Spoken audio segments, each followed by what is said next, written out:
ሻንጣዬን ልወስድ ስገባ ግፍትር አደረገኝ ከኋላ የመጣና ከዛ በሩን ቀረቀረ ማለት ነው። እና ቀጥታ አልጋ ላይ ነው የወረወረው። ለስራ ብዬ ስራ አለ ተብዬ ተደውሎልኝ ቃዬን ጭኜ በገና ምዣለው በገና እሞክራለሁ። በገናዬን እሷ ጋር ጓደኛዬ ጋር አስቀምጬ ለስራ ሄድኩኝ ማለት ነው።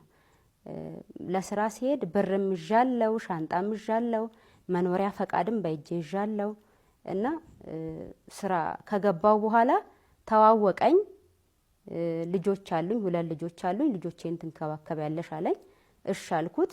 ልጆቹን አስተዋወቀኝ። ከዛ በኋላ ልጆቹ መኝታ ቤት ገቡ። እኔ ቁጭ አልኩኝ። ሰውየው የተለያየ አክሽን ያሳያል። ሳየው ደግሞ ቲቪ የተከፈተው የሆነ ወደ ሌላ እንትን የሚቀሰቅስ ማለት ነው። ዓለማዊ ሆኖ በቃ እንደዚህ የራቁት ቪዲዮ ምናምን ነገር ፊልም ነገር ነው እያየ ነው። በቃ መቀመጥ አልቻልኩም። በጣም እንቀጠቀጣለሁ። ለማውጣት ፈራውኝ። ለመናገርም ፈራው። ቁጭ አልኩኝ እና ልጆች ስላሉ የግድ ልጆቹ ጋር እኔ መሄድ ነው የምፈልገውና በነገር በምናምን ያዘኝ እና እንግሊዘኛም ያወራል አረብኛም ያወራል። በጣም ግራ ተጋባው እና በውስጤ ጸሎት አደርግ ነበር። ሚያዝያ ጊዮርጊስ እንደዛሬ ሆኖ ልክ 12 ሰዓት አካባቢ ነው ለ24 አጥቢያ ሰውየው በቃ ልብስሽን ቀይሪና ታጠቢና ስራ ጀምሪ ለልጆች ምግብ ስሪ ይለኛል። ሻንጣዬን ወደ መኝታ ቤት አስገባ። መኝታ ቤት ሲያስገባ በጣም ተጠራጠርኩት። በቃ ታጠቢ ምናምን ሲለኝ እሺ ብዬ ልብስ ልውሰድ ብዬ ሻንጣውን ቀስ እያረኩ ወደ ፊት ለፊት አወጣሁት ስቤ። ከዛ ልብስ ወሰድኩና ታጠብኩ። ግን ለማደርም እዛ ቤት ምንም አይነት ስራ ለመስራት ውስጤ ፈቃደኛ አልነበረ እና ልጆች ያሳዩሻል ምናምን እያለኝ በቃ ወደ ሌላ እንትን እሱ ሌላ ነገር እያመቻቸ ነው። ሌላ ነገር እያሰበ ከዛ ልብሴን ቀይሬ ታጥቤ ቀይሬ እንደገባው ሻንጣውን መልሶ አስገባ ማለት ነው። ከዛ ሻንጣዬን ስጠኝ እሄዳለሁ አልኩት። ለምን ምን ሆንሽ ምንድነው ቅር ያለሽ ልጆች አሉ ሲለኝ አይ እሄዳለሁ አልኩት። ከዛ ውሰጂ ሻንጣሽን አለኝ። ሻንጣሽን ውሰጂ አለና ሻንጣዬን ልወስድ ስገባ ግፍትር አደረገኝ ከኋላ የመጣና ከዛ በሩን ቀረቀረ ማለት ነው። በሩን ቀረቀረ። ቁልፉ ላው ላይ ነው ያለው እና ቀጥታ አልጋ ላይ ነው የወረወረኝ። ተክለ ሃይማኖትን እንደ ሰው ነበረ እየጠራው የነበረው። ተክልዬ ተዋረድኩ ተክልዬ ተክልዬ እያልኩ እጠራለሁ። ሰማዕቱ አደርስልኝም እያልኩ ሰማዕቱ ጊዮርጊስንም ጻድቁ አባታችን አቡነ ተክለ ሃይማኖትንም እጠራለሁ። ብቻ አለቅሳለሁ እጠራለሁ እጮሃለሁ። ስጮህ ቤቱ በጣም እንትን ነው ፎቅ ነው። ማንም ምንም ቢጮህ አይሰማም። ምንም አይነት ነገር አይሰማም። የሚሰማበት ቦታ ትልቅ ፎቅ ነው። እስከ 9ኛ ፎቅ መሰለኝ እኔ ያለሁትና ማንም ሊሰማኝ አልቻለም። ከዛ ሰውየው በቃ የለበስኩት ልብስ እንዳለ ወላልቋል። ከላይ በኩል ልብሴ ከስር የለበስኩት ነገር እንትን ብሏል። እየታገለኝ ማለት ነው። ከዛ ነከስኩት። እጁን በደንብ አድርጌ እጁን ነከስኩት። እጁ ደማ። እጁን ስነክስ በጥፊ መታኝ። ከዛ አሁንም አላርፍም።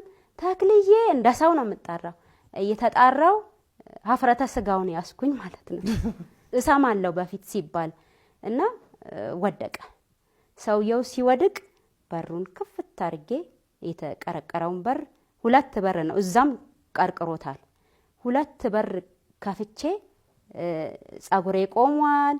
ልብሴ እንዳለ ይሄ ተቀዳዷል እና ደረጃውን ሊፍት ራሱ ረሳውን እና ደረጃውን ይሄ ሁሉ ተገሸላልጦ ያንቺ ይሄ ተገሽልጧል። እንዳትደፈሪ ያደረግሽው ጥረት በቃ ከዛ እየሮጥኩኝ ወደ ታች ተንደርድሬ እየወደኩ እየተነሳው ስወርድ ግቢ ላይ እንትን አለ ሴርሞኒ አድርገው የተጫወቱ ነውና ኮሮና የሚመጣ አካባቢ ነው። ኮሮና እኛ አካባቢ ገና አዲስ እየተወራ ነበር እና ጥንቃቄ አድርጉ እየተባለ ነበር። የዛን ሰሞን ነው። ከዛ ኮሮና አሉኝ ማለት ነው። ኮሮና እያሉ ነው ስሮጥ ይሮጣሉ። ከዛ ነገርኳቸው እንደዚህ አይነት ነገር ሰው ይዞኝ ነው ምናምን ብዬ ስል አንዷ ሴትዮ ትልቅ ሴት ናት አቀፈችኝና ከዛ ሁኔታዬን አይታ ውሃ ሰጠችኝ። ውሃ ጠጣችኝ። አጠገቧ አስቀመጠችኝ። እስከ ቤት ድረስ እኔ አደርስሻለሁ አለችኝ። ከዛ አጠገቧ ቁጭ አልኩኝ። የተፈጠረውን ነገርኳት። ቀጥታ ሻንጣዬን ወስዶ በር ላይ በሊፍት ታች አወረደ እሱ መታወቂያዬንም ምኔንም ስልኬንም ይዞታል። ስልኬንም ቦርሳ ውስጥ ከተተው በጋሪ ነገር አስቀምጦ ታች አወረደና ተኮሳትሮ ይወርዳል። ከዛ የሴትዮዋ የልጇ ባል ፖሊስ ነው በር ላይ ቆሟል። ነገረችው ወዲያው። ከዛ ኤክስኪውዝ ሚ ብሎ ሲጠራው መታወቂያ ወጥቶ እኔ አሜሪካዊ ነኝ አለ።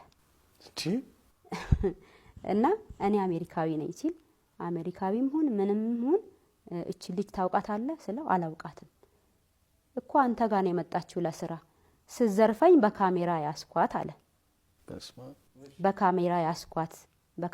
በካሜራ ያስኳት አስወጣዋት አለና ጥሎ ሄደ ማለት ነው። እሺ ከዛ እቃዋ ሲል እቃዋን በር ላይ አርጋለሁ ሄዳ ትውሰዳለ። እቃዬን ወሰርኩ ይሄው ዛሬ ነው የምተነፍሰው። ይሄን እና እንደ አይነት አደጋዎች ይደርሳሉ። ተክልዬ ለኔ ከምንም በላይ ነው እምለው ለዛ ነው። ተክልዬ አማልዱኛል። ተክልዬ ሰማዕቱ ቅዱስ ጊዮርጊስ እንደ ሰው ነው የተጣራዋቸው ደረሱልኝ ማለት ነው።